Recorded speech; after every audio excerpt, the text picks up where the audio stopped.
झालं का? पाटील साहेब, 20 तारखेपासून तुमची पायी सुरुवात होईल. याला काय नाव दिलेलं आहे तुम्ही तुमच्या ह्या पुढच्या आंदोलनाला, त्या स्टेपला, प्रत्यक्ष उपोषणाला किती तारीख उजेल, मुंबईसारखं ठिकाण आहे त्याबाबतीचं काय नियोजन आहे?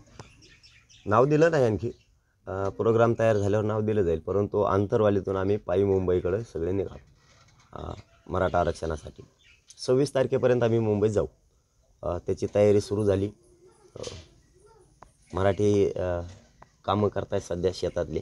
20 दिवसात सगळे शेतीचे कामं उरकून घेऊ. जसं छत्रपती शिवरायपूर्वी लढायला निघाल्याच्यानंतर सगळं सामग्री, पाऊस असो, चिखल असो, वारा असो, मुसळधार पाऊस असो, सगळं साहित्य सोबत असायचं. त्याच वेळेस विजय व्हायचा. त्या स्वराज्याचा विचार घेऊन आम्ही सुद्धा बाहेर जायचं आहे. ते काय जवळ जायचं नाही, 10-20 किलोमीटर म्हणून गेले. उद्या सकाळी आले माघारी. इथं यशस्वी होऊन यायचं आहे. गाफीलपणानं आंदोलन करून चालणार नाही. नियोजनबद्ध हा कार्यक्रम करावा लागणार आहे. त्यासाठी 20 दिवसाची तयारी आम्हाला गरजेची होती. त्यामुळं आम्ही 2 अंग आहेत आम्हाला. शेतकरी पण आम्हीच आहे, शेती आमच्याकडेच आहे, आणि मराठ्यांना आरक्षण पण मराठ्यांनाच मिळून द्यायचं स्वतःचं स्वतःला. त्यामुळे शेतीचंही नुकसान नाही झालं पाहिजे आणि इकडं मराठ्यांच्या आरक्षणाचं नुकसान नाही झालं पाहिजे. इकडचे पण कामं उरकायचे आणि तिकडं मुंबईलासुद्धा झुंज द्यायला जायचं आणि आरक्षण मिळवून यायचं. यासाठी आमची तयारी पूर्ण झाली. 10 लाख गाड्या येण्याची शक्यता आहे सोबत, कारण तितकं साहित्य लागणार आहे, तितक्या वस्तू लागणार आहे ज्याच्या त्याला. आणि 3 करोडच्या आसपास 100% मराठा याच्यात सहभागी होणार. पाटील, मागच्या दोन्ही वेळेस तुमची म्हणजे तब्येत खूप खालावली होती. आता तिसऱ्यांदा तुमच्यावरती उपोषणाची वेळ आहे. प्रकृती स्वास्थ्याचा सुद्धा एक मोठा प्रश्न आहे. नाही, समाजासाठी त्या विषयाला मी किंमत नाही देणार. मधल्या काळात मी दौरे करतो आहे, त्रास होतो, त्यामुळं मला 2-3 दिवस तरी ॲडमिट व्हायलाच लागतं. ते करील.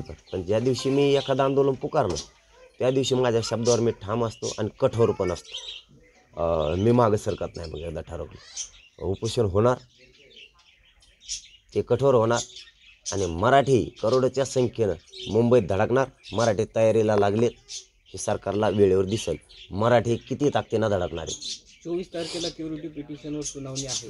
20 तारखेला तुम्ही निघताय. 24 तारखेपर्यंत का थांबत नाही, वाट का बघत नाही 24 तारखेला? 24 तारखेचा आमचा काय संबंध? अजिबात नाही. आम्हाला वेळ लागतोय. आम्ही त्यांना 1 घंटाही वेळ दिलेला नाही.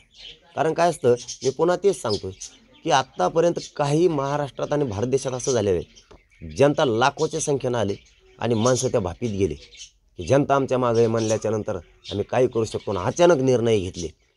खूप असे आंदोलन की ते मोडीत निघालेले, खूप शेकडेने या 60-70 वर्षात. त्यामुळे आम्हाला ती गाफीलपणा करायचा नाही, ती चूक आम्हाला नाही करायची. निवेदनबद्ध काम करायचं आहे. जनता पाठीशी लाखा नाही म्हणून लगेच घोषणा करायची, चला रे 25 डिसेंबरलाच मुंबईला.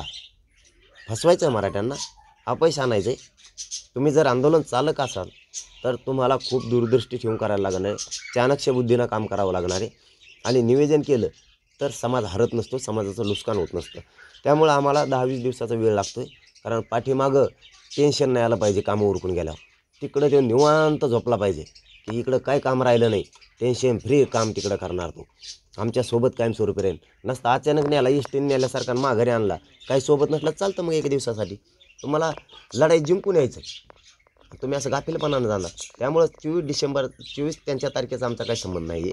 आमच्यासाठीचा तो वेळ आहे क्युरिटी पिटिशनचा. आणि क्युरिटी पिटिशनचा विषय असा आहे, आम्ही ते कधीच नाकारलेलं नाही. आंतरवालीच्या आंदोलनामुळं आणि या राज्यातला मराठा समाज एक झाल्यामुळंच क्युरिटी पिटिशन दाखल झालेली. हे सरकारनं आम्हाला पण त्यावेळी सांगितलेलं आणि आम्हालाही माहिती आहे. आम्ही ते नाकारलेलंच नाही.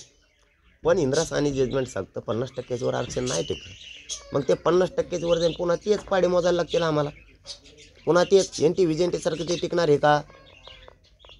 जर क्युरिटी पिटिशन ओपन कोर्टात घेतली तर भोसले आयोगामध्ये ज्या त्रुटी राहिल्या होत्या त्या गायकवाड आयोगामध्ये ज्या त्रुटी राहिल्या होत्या, भोसले समितीनं पूर्ण केलेलं. त्या समितीचा अहवाल पुन्हा वाचला जाईल. त्या त्रुटी भरल्या त्या वाचल्या जातील. मग मराठ्यांचं आरक्षण टिकण्याची शक्यता आहे. आम्ही ते नाकारलंच नाही. पण आमचं म्हणणं असं आहे, या भानगडीत पडण्यापेक्षा मराठ्यांच्या जर ओबीसी आरक्षणातल्या नोंदी सापडल्या, मराठा ओबीसी आरक्षणात घाला ना. मराठा कुणबी एकच आहे. सगळ्या महाराष्ट्रातल्या मराठा समाजाला आरक्षणात घाला, विषय संपला. हे म्हणणं आहे ते कुठं नाकारलं आहे. मी नाकारण्याचं काय कारण आहे? फक्त ते टिकलं पाहिजे. मुख्यमंत्री जे आहे ते सरकार, राज्य सरकार मराठ्यांना आरक्षण देण्यासाठी सकारात्मक आहे. संयम पाळा असं मुख्यमंत्री तुम्हाला आवाहन करतात. आता याच्यापेक्षा काय संयम असतो. तुम्ही 3 महिने मागितले तेव्हा दिले, तुम्ही 30 दिवस मागितले आम्ही 40 दिवस दिले, तुम्ही 2 महिने मागितले आत्ता 2 महिने आज 24 डिसेंबर आहे आजपर्यंत दिले. आणखीन याला संयम कसा असतो साहेबांनी सांगावा आम्हाला. तुमच्याच तोंडातून आम्हाला ऐकायचं आहे, कारण तुम्हीच आमच्या राज्याचे प्रमुख आहे, पालकत्वच तुमच्याकडे आहे. तुम्हीच सांगा संयम म्हणजे काय. तेवढी व्याख्या जर सांगितली तर मराठी पाळतील. तुमच्या शब्दाचा सन्मान केलेला आहे मुख्यमंत्री साहेब प्रत्येक वेळेस. संयम म्हणजे काय आणि आम्ही काय चूक करायलो.